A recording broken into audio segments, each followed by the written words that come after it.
So I'm doing a video on how I feed my fish. The tank I'm going to feed, the fish are, I don't know, they're about average size. So some of them are bigger, some of them are a little smaller. So in the mornings, I feed the bigger one.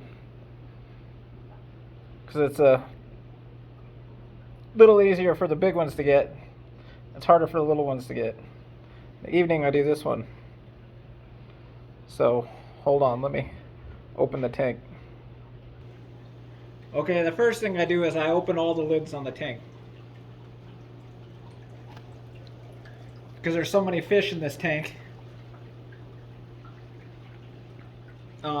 If you just dump the food in one spot, it's going to be hard for some of them to get the food.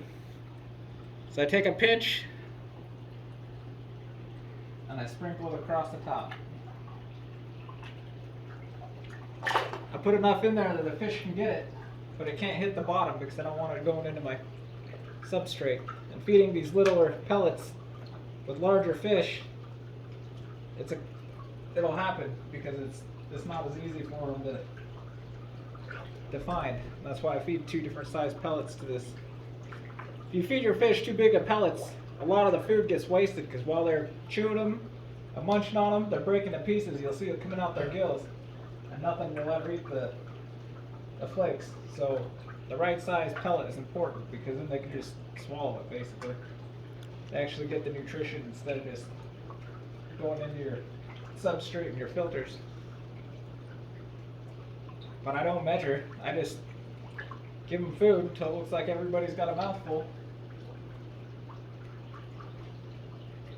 When I feel like everybody's got some in their mouth, that's when I stop.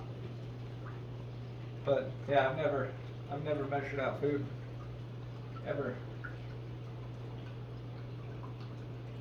Just remember to feed it slow so it doesn't get into your substrate. I mean, it's not the end of the world. You're gonna, unless you don't vacuum, but or you do small water changes, then it can be an issue. But when I do water change, I take this tank down to about right there. So yeah.